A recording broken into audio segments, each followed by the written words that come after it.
Sama-sama kita katakan amin. Benar teman-teman, karena Allah yang begitu mengasihi kita sehingga Dia mengorbankan anaknya yang tunggal untuk kita. Supaya setiap dari kita, anak-anaknya yang percaya diberikan berbeda dari dunia. Dunia ini sudah rusak oleh dosa, namun kita diperbarui oleh Kristus Yesus. Kita diberikan pemikiran baru, diberikan warna yang baru untuk dunia. Kita sama-sama memberikan warna kepada Dia. Janganlah kita menjadi serupa dunia ini, namun berubahlah oleh pembaharuan budi, Agar kita mengerti kehendak Allah sejati yang baik yang berkenan dan sempurna. Firman-Nya mewarnai dunia dengan pikiran baru, kasih-Nya berikan hati baru. Rindu mewarnai dunia dengan pikiran baru, seperti yang ada dalam Kristus. Amin. Semoga itu jadi kerinduan kita, selalu mau memberikan warna seperti yang ada di Kristus. Kita nyanyikan lagi sekali. Janganlah kita menjadi serupa dunia ini, namun berubahlah oleh pembaharuan budi, Agar kita mengenai kehendak Allah sejati yang baik yang berkenan dan sempurna.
Boleh semuanya silakan duduk.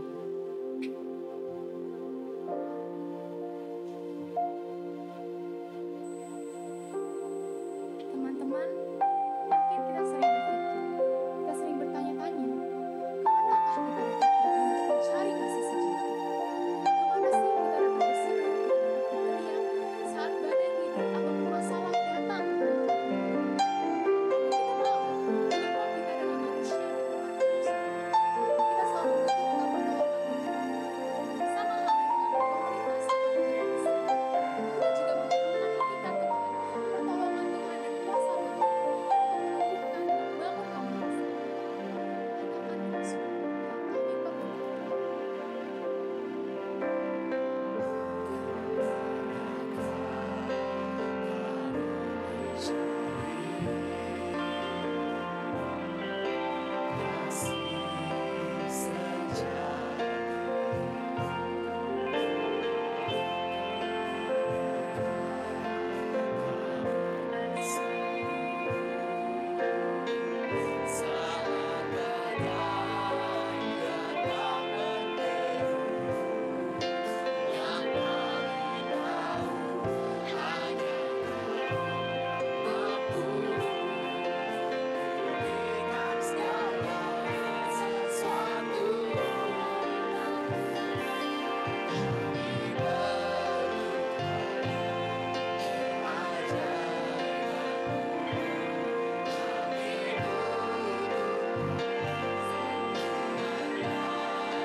Hanya Tuhan yang dapat kita andalkan dan Tuhan yang dapat kita tandai. Katakan, kemanakah kami mencari? Saat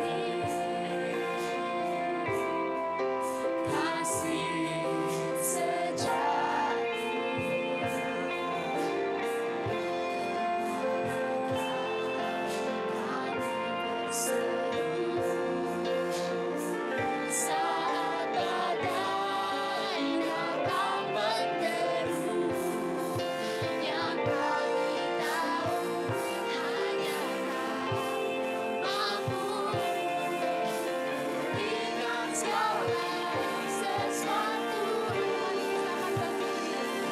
Kami beri keajaiban-Mu, kami butuhkan sentuhan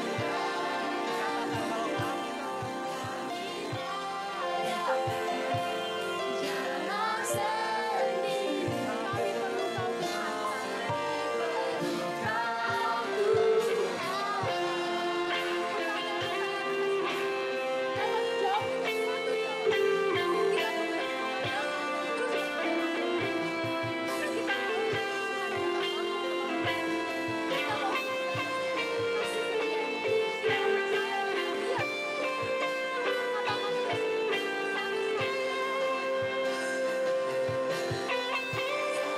Satunya yang kuandalkan, satu-satunya yang kupercaya, Kau sumber kekuatan, sumber pengharapan, sumber kedamaian. Satunya yang kuandalkan, satu-satunya yang kupercaya. Ini kami Tuhan penyembuh, Tuhan pemulih. sebagai komitmen kita yang mau mengandalkan Tuhan. Satunya yang kuandalkan, satu-satunya yang kupercaya. Engkau sumber kekuatan, Tuhan adalah sumber pengharapan. Katakan lebih sungguhlah Dia, Engkaulah satu-satunya Satu-satunya yang ku andalkan. ini kami Tuhan, Engkaulah satu-satunya. Satu-satunya yang percaya. Engkau Tuhan memberkati, Tuhan penyembuhku, Tuhan pemulihku. Persilakan kepada Evangelis Kiki untuk membawakan firman Tuhan. Kita berdoa. Ya Tuhan, Engkau Tuhan yang setia di dalam kehidupan kami. Dan kami bersyukur kami punya Allah yang baik seperti Engkau. Sehingga pada hari ini Tuhan kami boleh hadir di tempat ini untuk bersama-sama bersuka cita merayakan bagaimana Tuhan memelihara anak-anak-Mu, Komisi Remaja dan Pemuda ini. Dan Tuhan, ketika kami boleh menyanyikan lagu ini, kami betul menyadari bahwa di dalam kehidupan ini betul hanya Engkau saja yang dapat kami andalkan Tuhan. Tidak ada yang lain. Karena di dalam-Mu kami mendapatkan kepuasan. Di dalam-Mu kami mendapatkan kecukupan. Di dalam-Mu kami mendapatkan hal yang kami cari di dalam dunia ini. Hanya di dalam-Mu Tuhan. Maka dari itu saat ini kami pun mau membuka telinga kami dan hati kami. Kami mau mendengarkan sabda-Mu. Tuhan, berbicaralah kepada setiap kami. Isilah hati dan pikiran kami dengan firman-Mu ini. Biar nantinya ketika kami pulang, kami boleh membawa satu pesan yang boleh kami lakukan di dalam kehidupan kami. Berdoa juga hamba-Mu yang sangat terbatas ini Tuhan. Pakailah lidah bibirnya untuk menyampaikan isi hati Tuhan. Pakailah ia untuk berbicara kepada setiap anak-anak-Mu yang ada di tempat ini. Termasuk juga mungkin kepada hamba-Mu sendiri yang menyampaikannya. Biarlah Engkau yang boleh menolong perenungan kami dari awal sampai pada akhirnya. Terima kasih Tuhan, terima kasih. Kami bersyukur dan berdoa dalam nama-Mu yang kudus, Juru Selamat kami yang hidup. Amin. Silakan duduk teman-teman dan Koko Cici yang ada di sini. Ya, selamat pagi. Selamat pagi teman-teman. Gimana kabarnya hari ini? Baik, luar biasa. Ya, oke teman-teman, hari ini saya diberikan tema We Are Groot. Mungkin kalau teman-teman baca tema ini bingung ya, maksudnya apa nih We Are Groot gitu ya. Kita mau baca dulu ayat Alkitabnya di dalam Efesus 4 ayat 11 sampai ke 16. Yuk kita buka sama-sama teman-teman. Oh ya, Cici juga menyampaikan welcome buat teman-teman pra-remaja. Beri tepuk tangan dong buat teman-teman pra-remaja yang hari ini boleh bergabung bersama dengan kita ya. Kita mau sama-sama renungkan firman Tuhan dari Efesus pasal yang keempat, ayat yang ke-11 sampai yang ke-16.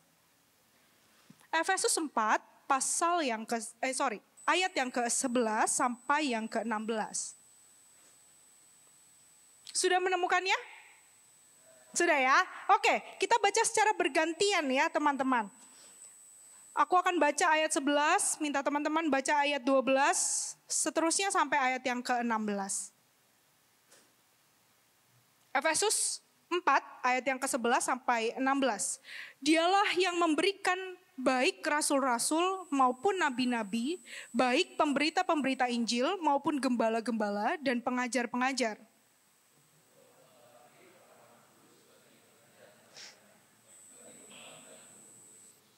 Sampai kita semua telah mencapai kesatuan iman dan pengetahuan yang benar tentang anak Allah, kedewasaan penuh dan tingkat pertumbuhan yang sesuai dengan kepenuhan Kristus.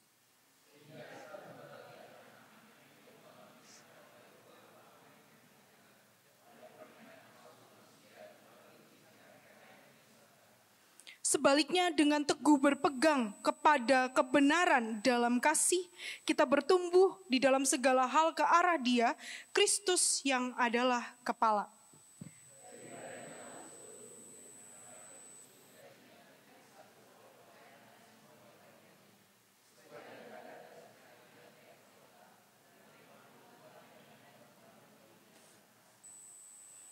Oke, terima kasih teman-teman. Ya, hari ini kita bersama-sama akan merenungkan tema We Are Groot dengan nats yang dilandaskan di dalam Efesus 4 ayat yang ke-11 sampai yang ke-16. Tapi sebelumnya nih teman-teman, aku mau nanya buat kita semua. Siapa yang di sini tahu Groot itu apa? Groot itu apa, tahu nggak? Waduh, nggak ada yang tahu nih. Groot, ada yang tahu Groot? Groot itu adalah satu tokoh. Wah, keinget gak? Groot itu ada satu tokoh di dalam sebuah film. Siapa yang pernah nonton filmnya? 1, 2, 3, 4. Oh, di sini banyak. Ada lagi? Dan ternyata waktu aku cari, aku belum pernah nonton teman-teman. Tapi waktu aku cari filmnya, ternyata dia ada beberapa film ya. Ada yang pertama, terus ada yang kedua, sampai yang keempat kalau nggak salah ya. Kalau saya nggak salah ingat ya, gitu. Dan Groot itu adalah salah satu tokoh di dalam film-film itu. Next, ya film itu judulnya adalah Guardians of the Galaxy. Sorry ya kalau salah ngomong ya, Guardians of the Galaxy. Ya, ini adalah Groot. Groot yang itu awalnya bukan awalnya ya. Sebenarnya awalnya tuh dia gede. Ceritanya, dia gede, lalu dia mati. Dia kalah atau apa gitu saya kemarin baca, lalu dia mati ceritanya. Nah, di film yang kedua di tahun 2017 kalau nggak salah, ya, jadi dari apa sih teman-temannya ya kalau nggak salah itu, dia mau menghidupkan Groot kembali dengan menanam tangan, ya itulah ya, ditanam di dalam pot itu. Dan ternyata dia bertumbuh dan di dalam film selanjutnya dia bertumbuh menjadi besar. Jadi justru dari yang pertama gede, lalu film yang kedua tahun 2017 itu Baby Groot yang grow ya. Lalu kemudian yang film selanjutnya gede dan makin gede gitu ya. Ini adalah Groot. Dan Groot itu punya tagline. Teman-teman, dia selalu mengucapkan gini, I am Groot gitu ya. Dia selalu mengatakan itu. Dan Groot ini terkenal, dia menunjukkan tentang kesetiaan, pengorbanan dan juga tentang pertumbuhan. Nah, teman-teman, Groot kecil yang awalnya ditanam kembali itu, lalu dia bertumbuh ya, teman-teman, mengalami satu pertumbuhan. Dan kita sebagai anak-anak Tuhan seharusnya pun juga mengalami satu pertumbuhan. Dan sebenarnya ada kesamaan kalau saya lihat kita dengan Groot ini. Karena kita sama-sama dilahirkan kembali, tetapi kita melalui Kristus. Nah, hari ini kita membahas bersama tentang surat Efesus next. Surat Efesus ini ditulis oleh Rasul Paulus kepada orang-orang Kristen di kota Efesus dan daerah sekitarnya. Saat itu Efesus adalah ibu kota provinsi Asia dan merupakan kota terbesar keempat di dalam kerajaan Romawi. Efesus dikenal sebagai pusat penyembahan Dewi Artemis, teman-teman, saat itu. Dan sebagai pusat keagamaan. Serta sebenarnya Efesus ini juga berperan sebagai pusat perdagangan dan kebudayaan di sana. Nah, ada tantangan tersendiri yang dialami oleh jemaat Efesus. Apa itu? Next. Jemaat Efesus ini berjuang. Kalau di dalam Kisah Para Rasul kita bisa baca. Mereka telah berjuang untuk melepaskan diri dari kebiasaan memakai ilmu sihir. Tetapi keadaan mereka pun juga membuat mereka berjuang. Berjuang dari apa? Berjuang dari ajaran sesat yang dapat masuk melalui celah jalur-jalur perdagangan. Jadi kehidupan mereka sebagai orang-orang Kristen di kota Efesus. Mungkin mereka mengalami pergumulan tentang ilmu sihir itu dan bisa melewatinya. Tetapi ada pergumulan lain yang mereka hadapi. Yaitu ajaran sesat yang saat itu pun juga meraba dan merasuk kepada setiap dari mereka. Maka dari itu di dalam surat Efesus ini Paulus menguatkan iman mereka, berbicara kepada mereka dan memberikan nasihat kepada setiap jemaat Kristen di kota Efesus tersebut. Salah satunya nasihat yang kita baca hari ini, next, yaitu di dalam Efesus 4 ayat 11 sampai ke 16. Kalau kita baca teman-teman dari perikopnya ya, judulnya apa? Kalau di dalam TB2 ya, kesatuan jemaat dan karunia yang berbeda-beda. Kalau teman-teman baca ya. Tapi kalau di TB1 mungkin ada perbedaan? Enggak ada ya? Yang bawa TB1? Apakah sama? Ya, kesatuan dan karunia yang berbeda-beda. Jadi ini sedang Paulus berbicara tentang kesatuan gereja. Dari awalnya ayatnya yang kedua sampai akhir di ayat yang ke-16. Dan bagian yang kita baca ini adalah termasuk di dalam kesatuan gereja itu sendiri. Di dalam satu kesatuan, bagaimana kita sebagai jemaat Tuhan, anak-anak yang percaya kepada Tuhan, kita boleh menjaga kesatuan kita. Dan nasihat ini diberikan Paulus kepada jemaat Efesus supaya mereka dapat memeliharanya dan menggunakan setiap karunia yang mereka punya untuk saling melayani. Untuk apa? Melayani itu untuk menjaga kesatuan gereja juga. Nah, teman-teman, kalau kita berbicara tentang gereja ya, ini berarti bukan tentang gedungnya. Bukan tentang menaranya kalau kata lagu ya. Tapi gereja adalah apa? Orangnya ya. Kemarin saya ngajar di kelas 7 di Saint John, kita sedang membahas juga tentang gereja ya. Gereja bukanlah gedungnya dan juga bukan menaranya. Lihatlah pintunya, buka di dalamnya. Gereja adalah orangnya. Jadi gereja itu bukan ini ruangan Yohanes, Yakobus, itu bukan. Gereja itu nih kalian diri sendiri. Itu adalah gereja. Gereja itu kalau di dalam bahasa aslinya, itu adalah artinya jemaat yang diutus untuk keluar. Jemaat yang dipersatukan dan diutus untuk keluar.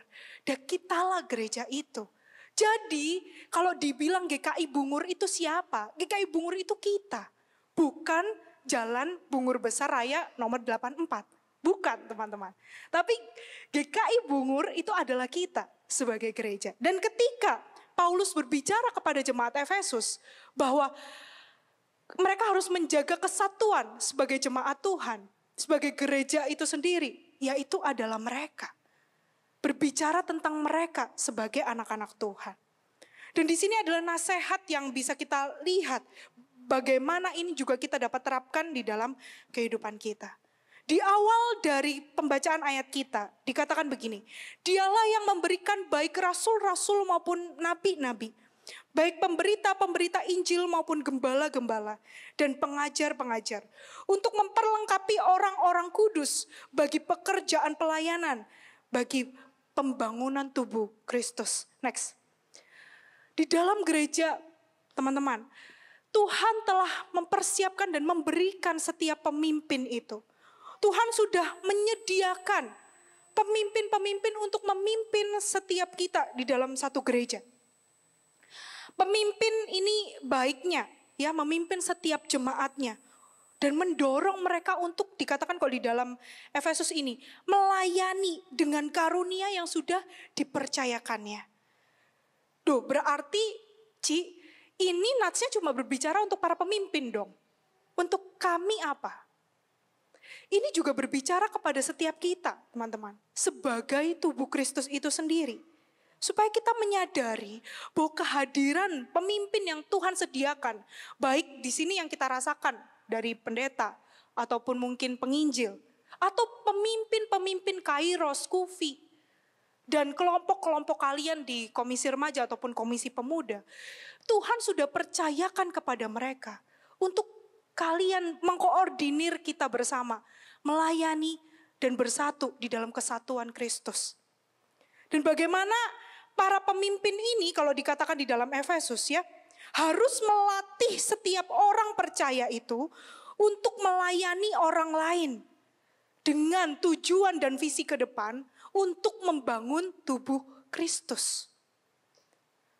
Jadi kembalinya kepada kita, dan kita pun nanti ketika kita sudah berada di kelompok-kelompok itu, kita akan menjadi seorang pemimpin, teman-teman. Kalian the next generation dari mungkin majelis dan pemimpin-pemimpin yang ada di gereja ini. Jadi dari saat ini kalian mungkin menjadi anggota yang ada di dalamnya. Tetapi ke depannya ada plan dan visi Tuhan ke depan. Bahwa kalian pun juga akan menjadi pemimpin. Kalian akan menjadi pemimpin.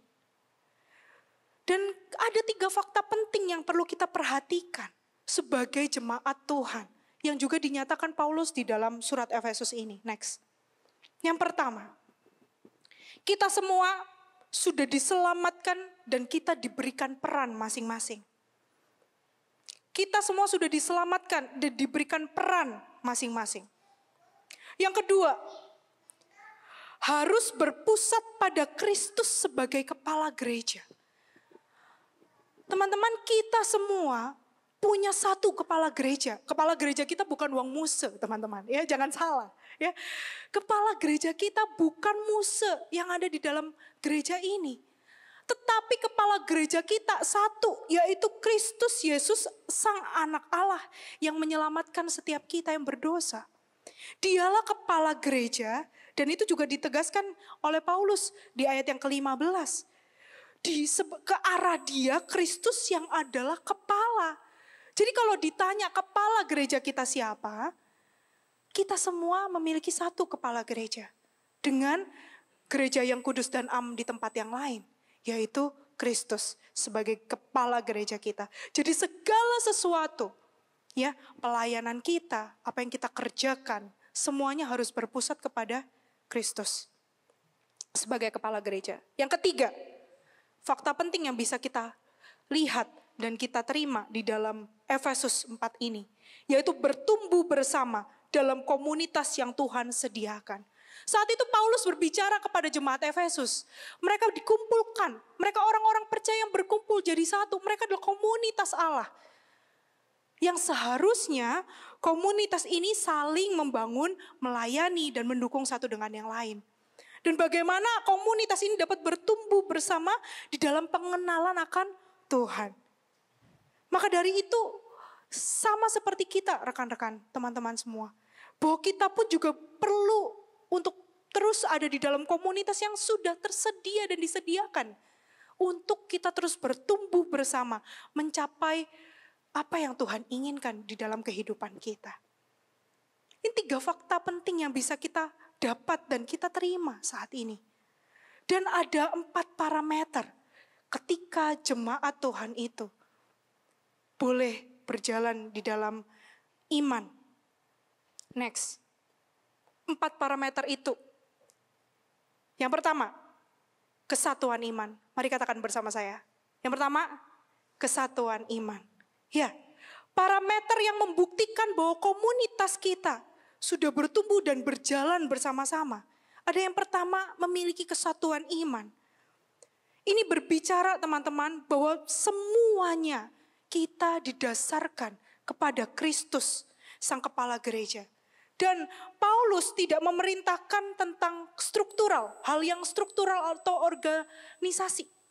Tetapi di sini Paulus ingin setiap jemaat Tuhan memiliki kesatuan rohani.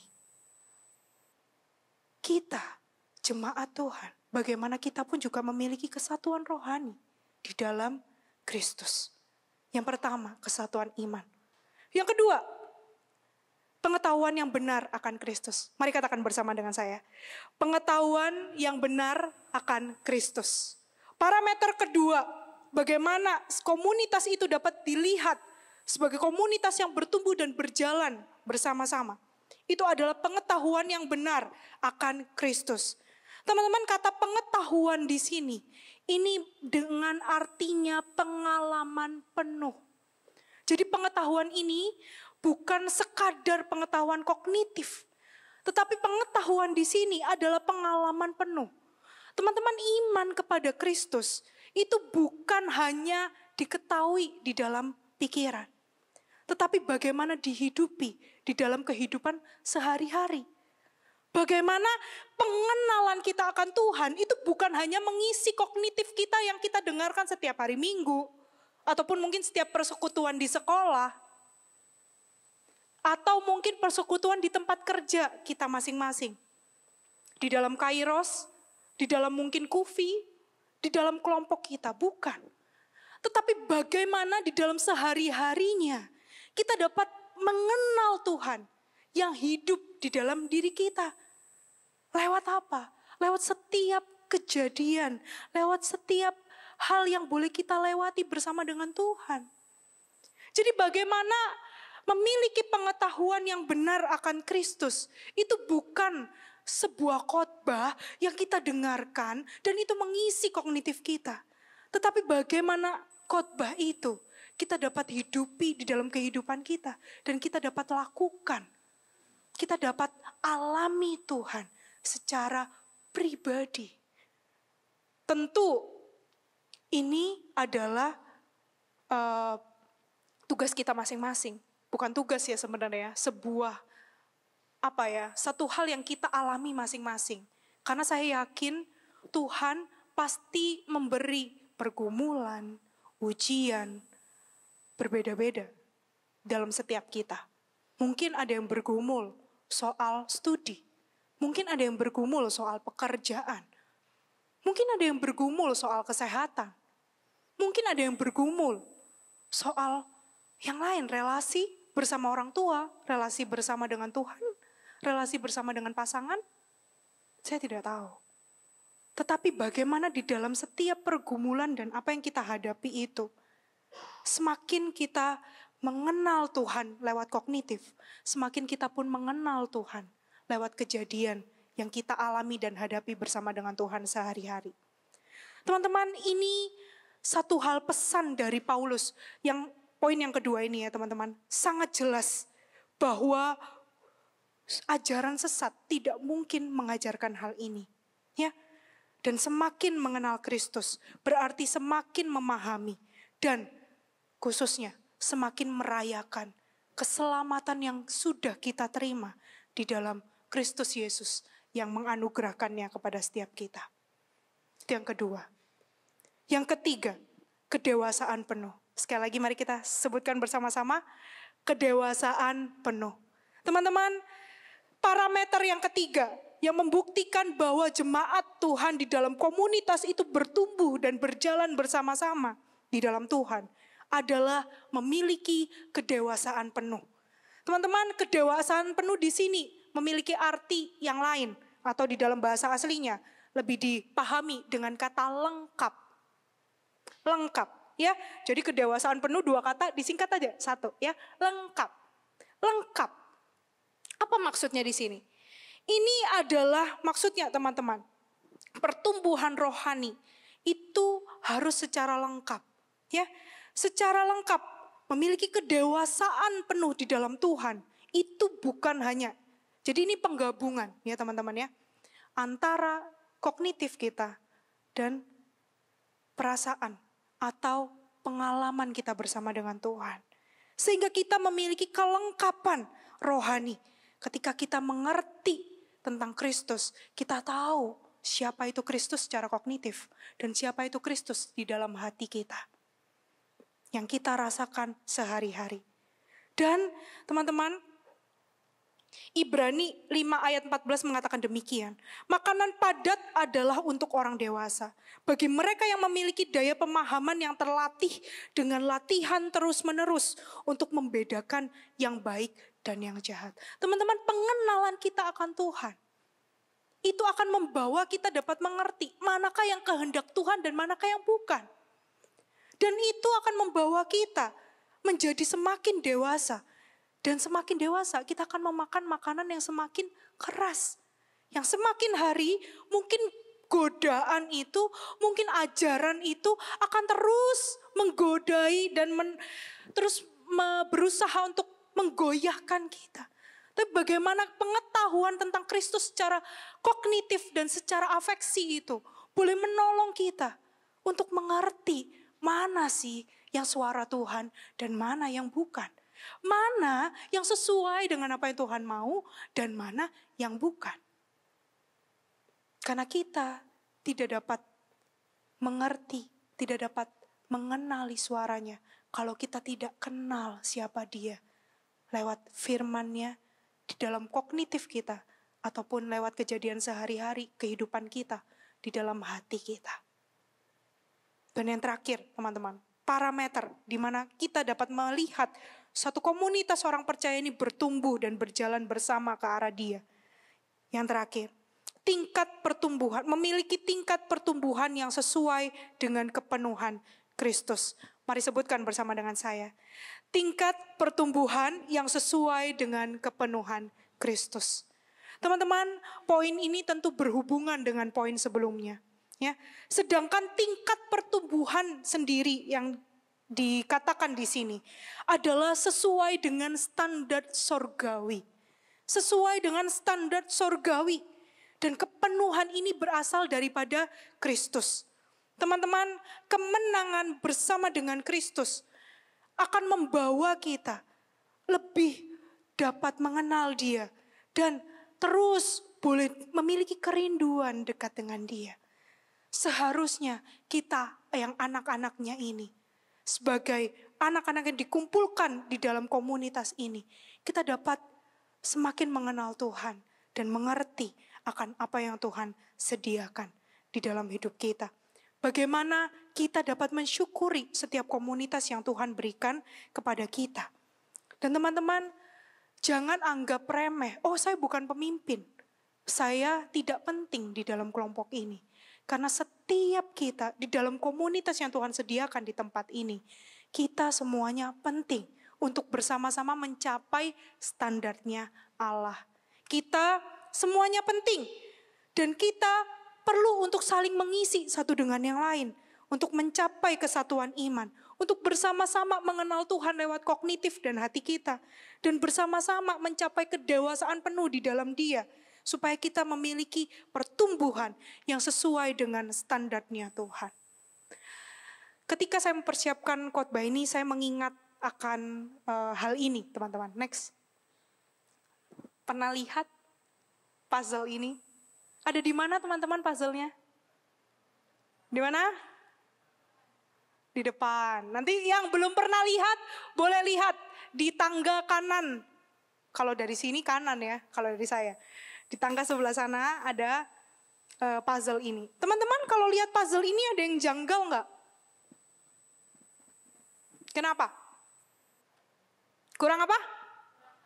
Kurang satu. Sebenarnya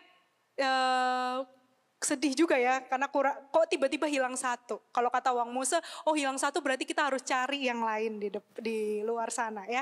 Tapi saya melihat bahwa ketika kita melihat puzzle ini, kita melihat ya kurang satu. Membuktikan apa? Sebenarnya bagian dari puzzle-puzzle itu penting nggak? Penting. Supaya menjadi satu gambaran yang lengkap. Jangan pernah anggap remeh kamu. Oh, saya nggak punya kedewasaan yang sama dengan teman saya. Justru di dalam komunitas itu, kita bersama-sama bertumbuh supaya kita mencapai kedewasaan yang penuh di dalam Tuhan. Dan bagaimana kita mengetahui pengetahuan yang benar akan Dia. Lalu apa maksudnya? Next, we are Groot. Kenapa? Kok bahasnya tentang pertumbuhan di dalam Tuhan, tapi temanya we are Groot. Apakah kita Groot yang tadi, yang di Guardians of the Galaxy?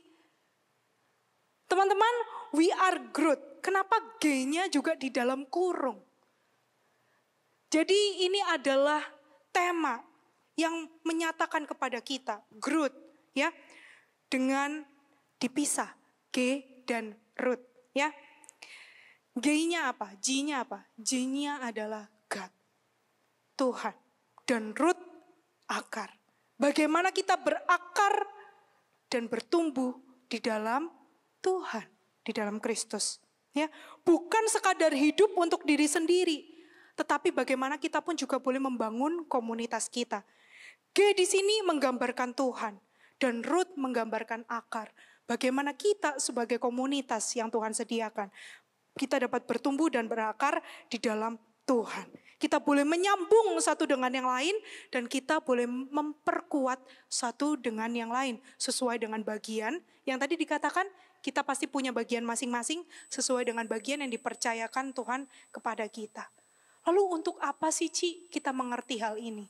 Buat apa komunitas? Buat apa berakar dalam Tuhan? Buat apa semua ini? Kalau Paulus ngomong di surat Efesus dikatakan gini, ya. Di ayat yang ke-14. Sehingga kita bukan lagi anak-anak yang diombang-ambingkan oleh berbagai angin pengajaran. Oleh permainan palsu manusia dalam kelicikan mereka yang menyesatkan. Di sana Paulus menjelaskan agar setiap orang percaya dapat kuat dalam iman. Dan tidak mudah terombang-ambing oleh pengajaran yang berusaha untuk menjatuhkan kita atau berusaha untuk menggoyahkan kita ataupun akan bisikan-bisikan yang berusaha untuk menggoyahkan iman kita.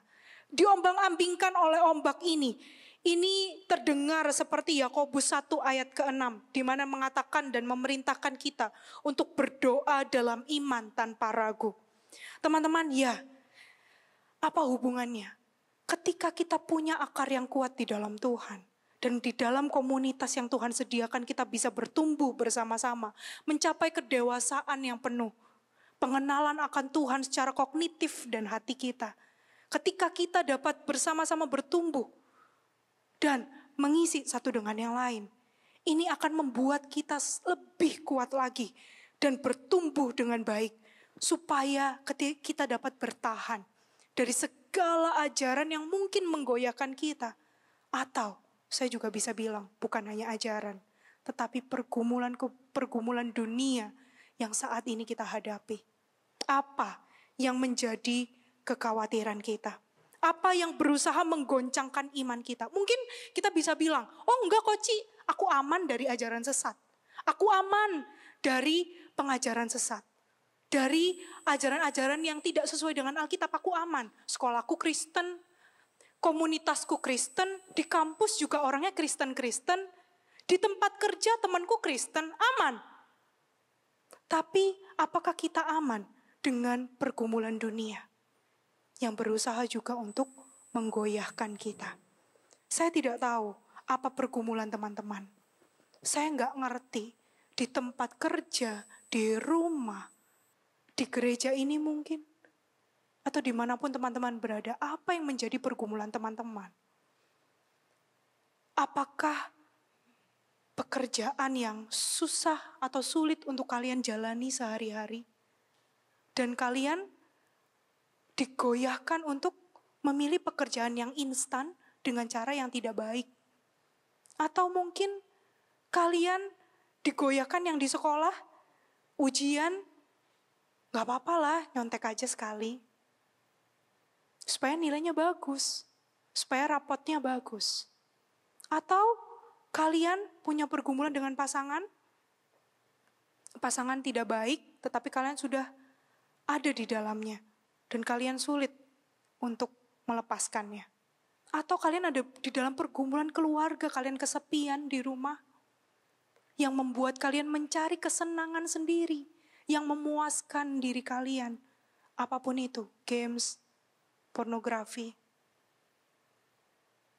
merokok, vape, atau hal yang lain. Saya tidak tahu pergumulan kita, pergumulan teman-teman apa. Saya tidak paham. Tapi yang bisa saya katakan, ketika kita bisa berakar di dalam Dia, mengalami pertumbuhan di dalam komunitas yang Tuhan sediakan di dalam Dia, kita pasti. Memang gak mudah teman-teman. Bukan berarti, oh kita ada di dalam komunitas Kristen, di komunitas gereja ini kita ada kelompok KUFI, ada kelompok Kairos, ada kelompok di komisi remaja dan komisi pemuda. Oh berarti kita pasti aman, pasti goal, pasti bisa melawan godaan-godaan itu. Enggak. Tidak akan secara instan dan kalian, oh ketika bergabung di dalam kelompok kalian bisa lepas daripada dosa-dosa itu. Kan yang pertama adalah berakar di dalam Tuhan, mengenal Tuhan. Bagaimana kita paham dan mengenal Dia di dalam kehidupan kita. Dan Dari situ kita akan mendengarkan suaranya. Dari situ kita punya komunitas untuk saling mengingatkan dan menegur kita kalau kita salah. Untuk kita berjalan semakin ke arah yang Tuhan mau. Teman-teman, saya yakin pergumulan kita berbeda-beda. Dan mungkin masing-masing setiap kita punya pergumulan itu. Mari terus kuatkan akar kita di dalam Tuhan. Bertumbuhlah di dalam Dia. Supaya semakin hari kita boleh semakin mengenal Dia. Bukan hanya secara kognitif, tetapi secara hati kita. Dan bagaimana kita pun juga boleh menghidupinya di dalam komunitas yang Tuhan sediakan. Termasuk di dalam nanti kelompok yang akan kita sama-sama berkumpul. Biarlah apa yang kita sharingkan, pengalaman hidup kita, perjalanan kita bersama dengan Tuhan, itu boleh menguatkan satu dengan yang lain. Dan kita boleh terus bertumbuh. Semakin hari, semakin kuat, semakin dewasa, sesuai dengan standar sorgawi. Bila Tuhan yang boleh menolong kita, mari kita berdoa. Tuhan, kami mengucap syukur. Kalau hari ini kami boleh bersama-sama merenungkan firman-Mu Tuhan, di dalam Efesus 4 ayat yang ke-11 sampai yang ke-16. Dan kami bersyukur Tuhan, kalau hari ini Engkau mengingatkan kami, bahwa kami harus menjaga kesatuan kami sebagai gereja-Mu. Anak-anak-Mu yang saling menguatkan di dalam komunitas yang sudah Tuhan sediakan di gereja ini. Di dalam komisi kami, remaja dan pemuda. Tuhan, kami bersyukur kalau Tuhan masih memberikan kesempatan kami untuk mendengarkan firman-Mu hari ini. Tapi biarlah firman ini pun boleh kami hidupi di dalam kehidupan kami. Banyak pergumulan yang akan kami hadapi di depan Tuhan. Banyak mungkin ajaran sesat ataupun pergumulan, ujian dari dunia yang akan kami hadapi. Dan kami hari ini dikuatkan oleh Engkau, bahwa melalui firman-Mu, pengenalan akan Engkau sendiri, dan juga kelompok-kelompok yang kami miliki, itu akan membawa kami semakin hari semakin kuat, dan semakin bertahan di tengah badai dalam dunia ini, yang akan menghajar dan akan menggoda kami. Dan kami bersyukur kalau Tuhan pun juga boleh menolong kami di dalam perjalanan ini. Tuhan, kami menyerahkan setiap diri kami ke dalam tangan-Mu. Kami yang menjadi bagian di dalam kelompok kami, biarlah kami pun boleh saling menguatkan satu dengan yang lain. Dan Tuhan juga yang menolong setiap kami di dalam kelompok-kelompok kami pun, supaya kelompok-kelompok ini boleh mencapai kedewasaan sesuai dengan apa yang Tuhan mau. Kami boleh sama-sama mengerti tentang firman-Mu dan menghidupinya juga dalam kehidupan kami. Kami boleh memiliki pengenalan yang baik akan Tuhan, sehingga kami pun boleh keluar dari tempat ini. Kami menjadi anak Tuhan yang menjadi berkat dan teladan bagi banyak orang dan menjadi kemuliaan bagi nama Tuhan. Terima kasih Tuhan Yesus, terima kasih. Kami bersyukur dan kami berdoa, menyerahkan setiap diri kami Tuhan ke dalam tangan-Mu.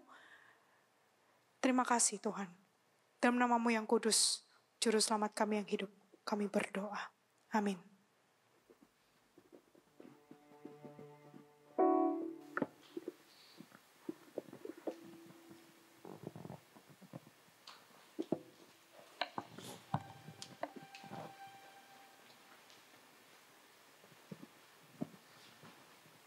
Terima kasih Evangelis Kiki atas permohonan firman Tuhannya. Kiranya kita dapat belajar dan kita dapat terberkati dari firman Tuhannya.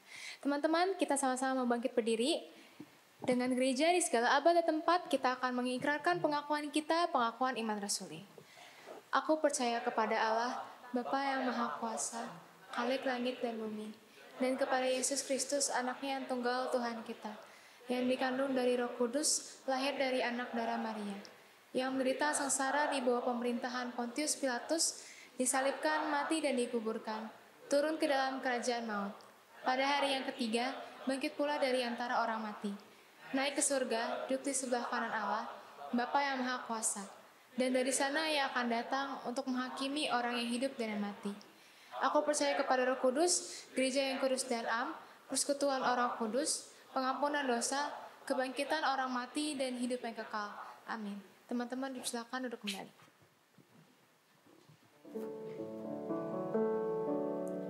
Sungguh, Allah kita adalah Allah yang sangat baik. Allah yang terus menyertai kita kemanapun kita berada. Allah yang memimpin kita di dalam setiap pergumulan kita. Allah punya rancangan yang terbaik untuk kita. Kita juga mau memberikan persembahan. Di depan kita udah sediakan untuk QR. Dan juga nanti untuk petugas persembahan juga akan mengedarkan kantong persembahan. Siap-siap untuk memberikan persembahan yang terbaik hanya untuk Tuhan. Sambil kita nyanyikan lagu Berkat Kemurahan.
Pada saat ini sambil semuanya bangkit berdiri. Aku ada saat ini, semuanya karena kasih-Mu. Aku hidup hari ini, semua berkat kemurahan-Mu. Terima kasih Yesus. Terima kasih Yesus. Sangat baik, teramat baik. Katakan Yesus, Engkau sangat baik. Yesus, Engkau sangat baik, teramat baik bagiku. Mari kita semua satu dalam doa. Allah Bapa kami yang dalam surga, kami sungguh mengucap syukur Tuhan atas kebaikan-Mu, seluruh berkat-berkat yang telah Engkau berikan kepada kami. Kami anak-anak-Mu yang tidak layak, Engkau terus lindungi, Engkau yang terus berikan berkat yang melimpah. Meskipun dalam hidup kami masih banyak pergumulan, tapi kami percaya Tuhan, Engkau yang selalu menyertai setiap jalan kami. Engkau yang memberikan rancangan yang terbaik hanya untuk kami. Dan itu cukup bagi kami Tuhan. Ajar kami terus untuk bisa menyerahkan diri kami, memberikan diri kami hanya untuk Engkau. Ajar kami terus Tuhan. Juga Tuhan untuk persembahan yang telah kami berikan, bilang Engkau yang tolong supaya orang yang mengatur boleh bisa membuat persembahan ini kemuliaan bagi nama-Mu Tuhan. Kami berdoa hanya dalam nama Tuhan Yesus Kristus. Amin. Boleh. Teman-teman, kita sama-sama tahu ya bahwa Tuhan Yesus itu adalah Tuhan yang benar-benar baik banget loh buat hidup kita. Kenapa? Karena Tuhan rela meninggalkan tahtanya, pangkatnya sebagai raja, dan Ia mau turun ke dalam dunia ini, mau menyelamatkan dan menebus menebus dosa-dosa kita. Kita harusnya bersyukur, teman-teman. Kita mau sama-sama bersyukur karena Tuhan kita adalah Tuhan yang mulia. Tuhan kita adalah Tuhan yang baik. Dan kita mau bersyukur karena itulah yang disebut sebagai anugerah terindah yang telah Tuhan berikan kepada kita.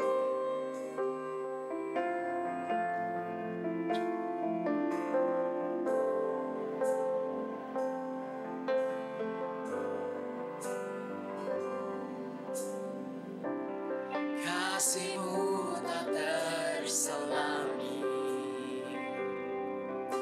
Kau rela tinggalkan tata mati di salib, berikan keselamatan bagiku. Tak terpahami, Tuhan. Anugerah-Mu tak terpahami, Kau telah berikan diri-Mu untuk gantikanku. Layak aku memiliki hidupku. Bagiku Kaulah yang terbaik, terindah bagiku. Tiada yang lain di hidupku seperti diri bagiku. Kaulah yang terbaik, termulia bagiku. Hanya bagimu seluruh hidupku, semuanya untukmu. Katakan, kasih Tuhan tak terpahami bagi kehidupan kita. Kasih-Mu tak terselami,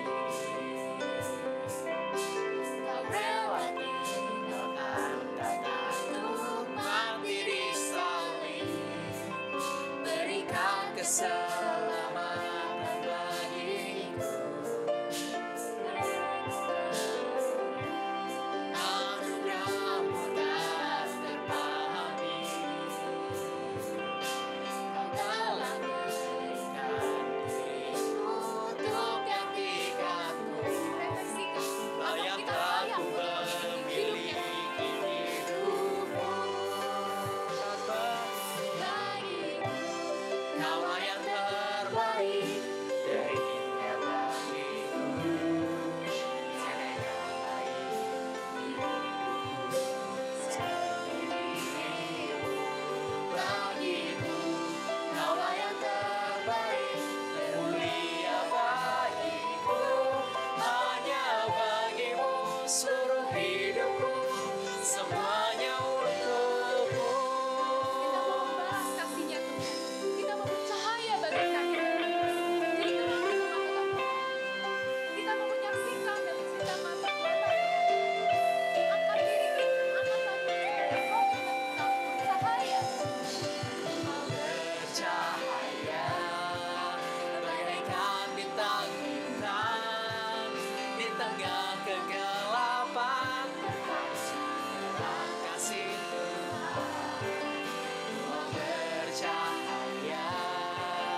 kita berdoa. Tuhan, kami bersyukur kalau hari ini kami boleh memuji, menyembah nama-Mu yang kudus dan yang layak diagungkan. Kami bersyukur kalau kami pun juga boleh mendengarkan firman-Mu Tuhan yang berbicara kepada setiap kami. Bagaimana kami sebagai anak-anak Tuhan harus menjaga kesatuan di antara kami. Dan kami perlu untuk terus berakar dan bertumbuh di dalam Tuhan. Supaya kami boleh bersama-sama menjadi kesaksian bagi banyak orang yang melihat kami bersama dengan komunitas yang Tuhan sudah sediakan bagi setiap kami di tempat ini. Tuhan, kami bersyukur kalau hari ini Engkau mengingatkan setiap kami bahwa kami perlu untuk terus bersama dengan rekan-rekan kami seiman, bertumbuh semakin dewasa di dalam Tuhan, sesuai dengan standarnya Tuhan. Bagaimana kami terus untuk menguji diri kami bersama dengan kelompok kami, semakin hari mengenal Tuhan melalui firman Tuhan dan juga melalui pengenalan diri kami secara pribadi dalam Tuhan. Tuhan, jikalau saat ini kami akan bersama-sama pulang, kami akan kembali ke segala aktivitas kami, mohon Tuhan sendiri yang boleh menolong kami, dan mohon Tuhan sendiri yang boleh memakai kami menjadi anak Tuhan, yang boleh menjadi berkat, bersinar bagi Tuhan melalui hal-hal yang kami kerjakan di dalam kelompok kami, di dalam segala aktivitas kami di luar dari gedung ini, dan di dalam kehidupan kami sehari-hari. Dan saat ini Tuhan, kami mau pulang, mohon berkat-Mu turun atas setiap kami. Kasih yang sempurna dari Allah Bapa kita, cinta, pengorbanan dan pengampunan dari Tuhan Yesus Kristus, pimpinan, penyertaan dan hikmat dari Roh Kudus akan terus memimpin kita dan menuntun kita untuk terus berakar dan bertumbuh di dalam Dia, semakin hari mencapai kedewasaan penuh di dalam Dia, sesuai dengan apa yang Dia kehendaki saat ini sampai Kristus datang kedua kalinya, bahkan sampai selama-lamanya. Haleluya.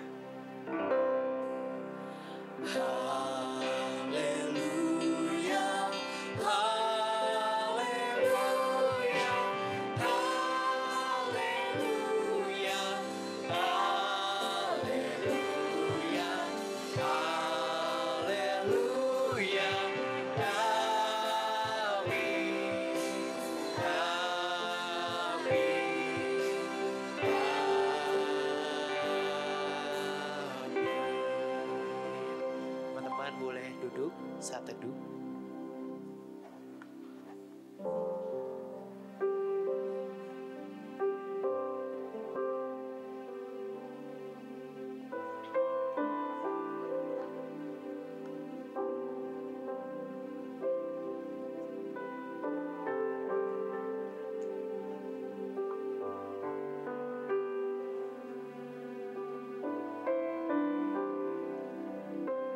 Amin. Teman-teman belum boleh pulang dulu. Kita selanjutnya mau merayakan hari ulang tahun KR dan KP. Benar sekali, karena penyertaan Tuhan dan berkatnya Tuhan, KR telah menginjak usia 41 tahun dan KP telah menginjak usia 58 tahun. Oleh sebab itu kita mau berikan selamat ulang tahun. Kita mau menyanyikan lagu selamat ulang tahun untuk KR dan KP.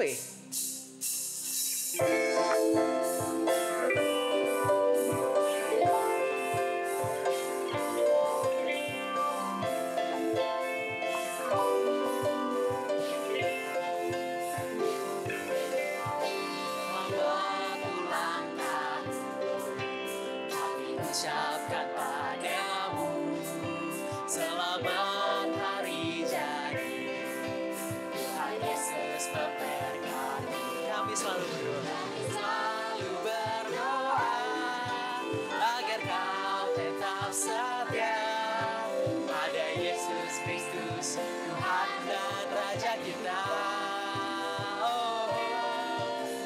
Kami mengucap syukur, Tuhan yang pimpin langkahmu. Padamu KP, padamu KR.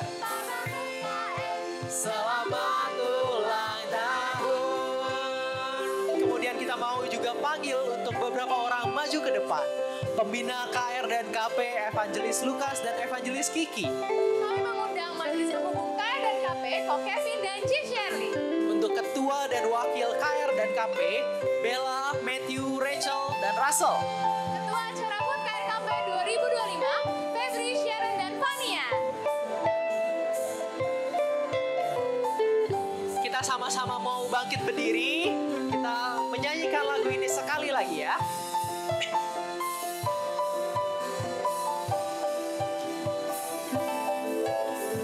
Dengan lebih meriah, kita mau mengucapkan selamat ulang tahun untuk KR dan KP.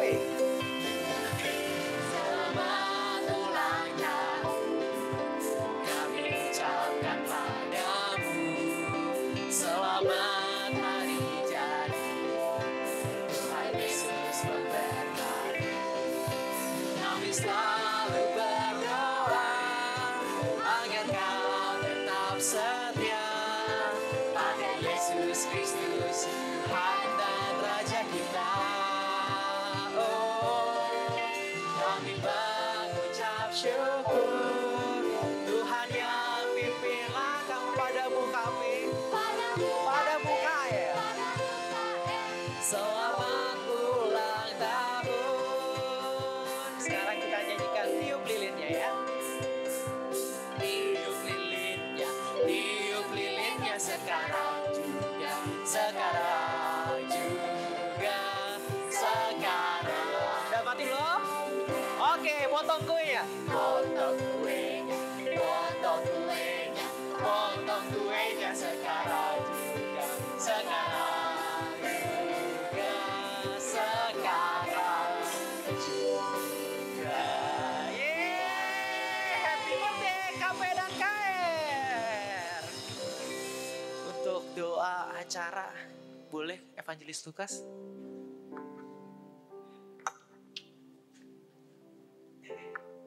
Mari teman-teman kita sama-sama berdoa untuk ulang tahun KR dan KP ini ya.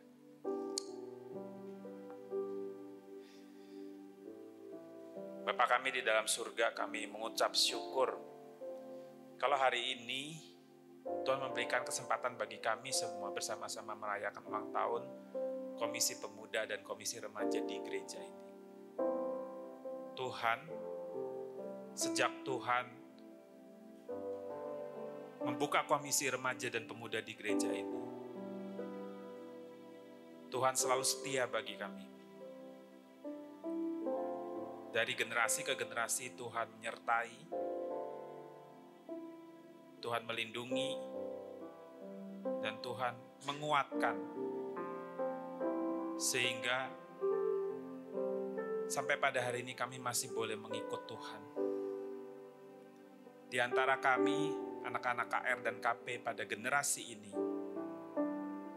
mungkin adalah anak-anak daripada generasi-generasi KR dan KP yang sebelumnya. Tuhan itu adalah bukti penyertaan Tuhan sepanjang hidup kami. Mungkin hidup kami, mungkin hidup keluarga kami tidak sempurna ya Tuhan. Tetapi kami tahu semuanya disempurnakan dan diperlengkapi oleh Tuhan Yesus sendiri. Oleh karena itu ya Tuhan, pada hari ini ketika kami merayakan sekali lagi HUT KR KP kami mau mengingat nama Tuhan Yesus di dalam hati kami semua. Biarlah kiranya Engkau sendiri yang menjadi Tuhan, menjadi Raja, dan juga pelindung, pemimpin bagi setiap kami semua. Tuhan tolong anak-anak, remaja dan pemuda ini ya Tuhan. Buat mereka yang sudah mengenal Engkau, pimpin mereka semakin mengenal Engkau. Dan yang belum terlalu mengenal Engkau ya Tuhan, kami memohon ya Tuhan, biarlah kiranya Engkau semakin menyatakan diri-Mu bagi setiap mereka. Dan yang belum mengenal Tuhan, panggil mereka di dalam keselamatan. Kami percaya ya Tuhan, setiap daripada kami, Tuhan memanggil kami. Dan kami mau belajar mengikut Tuhan yang setia, juga dengan kesetiaan. Tuhan kuatkan, Tuhan mampukan kami. Kami mengucap syukur ya Tuhan, di dalam nama anak-Mu, Juru Selamat kami yang hidup, Yesus Kristus. Amin.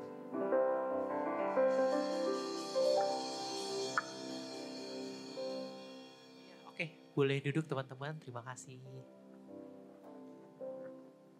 Tapi belum boleh pulang dulu karena kita mau lanjut. Kita ada games. Yeay.